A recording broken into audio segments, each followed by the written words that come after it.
हम लोग दोनों सीट मजबूती के साथ लड़ेंगे और चुनाव जीतेंगे। आदरणीय रामविलास पासवान जी का नाम मिल गया है, नाम के साथ उनका आशीर्वाद मिला है। और उनको सबसे ज्यादा अपमानित करने वाले नीतीश कुमार और जदयू के गोद में बैठ करके आज पशुपति पारस जी जिस तरह से खिलौना बने हुए हैं, उनके पार्टी से मेरे स्वर्गीय नेता का नाम हट गया, इस बात की खुशी है। लंबे इंतजार के बाद आखिर चुनाव आयोग ने अब लोजपा के दोनों गुटों को अलग अलग नाम दिया है, अलग अलग सिंबल दिया है। हमारे साथ हैं लोक जनशक्ति पार्टी के जो चिराग गुट के बिहार प्रदेश के अध्यक्ष हैं, या नई पार्टी के नाम बुलाया जाए लोक जनशक्ति पार्टी, रामविलास पासवान। आप लोग संतुष्ट हैं चुनाव आयोग के फैसले से? देखिए, एकदम चुनाव आयोग के फैसले से संतुष्ट हैं, चूँकि ये चुनाव आयोग का अंतरिम है। अभी पूरा ये 2 चुनाव के बाद जो उपचुनाव होगा उसके बाद आएगा, लेकिन संतुष्ट हैं और बधाई भी देते हैं चुनाव आयोग को।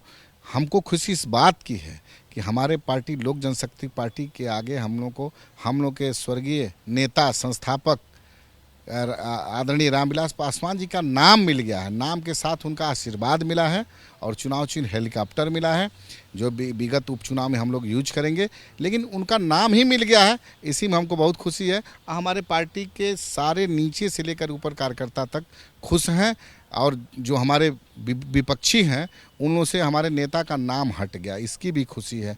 चूँकि 50 साल का बेदाग करियर हमारे स्वर्गीय रामविलास पासवान जी का रहा है, उनके द्वारा बनाई हुई पार्टी और उनको सबसे ज़्यादा अपमानित करने वाले नीतीश कुमार और जदयू के गोद में बैठ करके आज पशुपति पारस जी जिस तरह से खिलौना बने हुए हैं, उनके पार्टी से मेरे स्वर्गीय नेता का नाम हट गया, इस बात की खुशी है। अब उनके पुत्र हम लोग के आज के राष्ट्रीय अध्यक्ष चिराग पासवान जी के नेतृत्व में जो जनसैलाब आपको आशीर्वाद यात्रा मिलेगा, वो सुनामी का रूप लेगा। आप लोग शिकायत भी कर रहे थे कि जानबूझकर देरी की जा रही है पशुपति पारस की तरफ से। देखिए, आप देखे होंगे जो चुनाव आयोग का फैसला आया है, लगातार 2-2 बार वो टाइम उनको ले रहे हैं।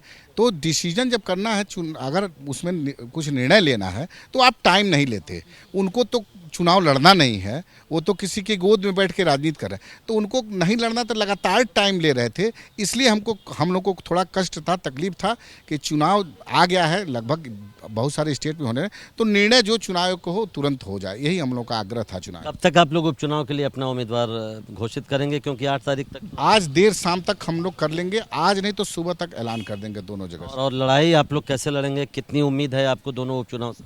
देखिए, उम्मीद बहुत है, और हम लोग का जिस हिसाब से बिहार में पार्टी में जिस हिसाब से आया था जो बुरा समय, उसके बाद हमारे नेता को जिस हिसाब से जनसैलाब के रूप में आशीर्वाद मिल रहा है, हम लोग दोनों सीट मजबूती के साथ लड़ेंगे और चुनाव जीतेंगे। बहुत बहुत शुक्रिया। तो धन्यवाद कर रहे हैं चुनाव आयोग का, और उनका कहना है कि पशुपति पारस जिस तरीके से नीतीश कुमार और जेडीयू की गोद में बैठे हैं, उसके बाद अब पार्टी को नई शक्ति मिलेगी और नए नाम के साथ वो चुनाव मैदान में उतरेगी। कैमरामैन मनोज त्रिपाठी के साथ प्रशांत, एबीपी न्यूज़, दिल्ली।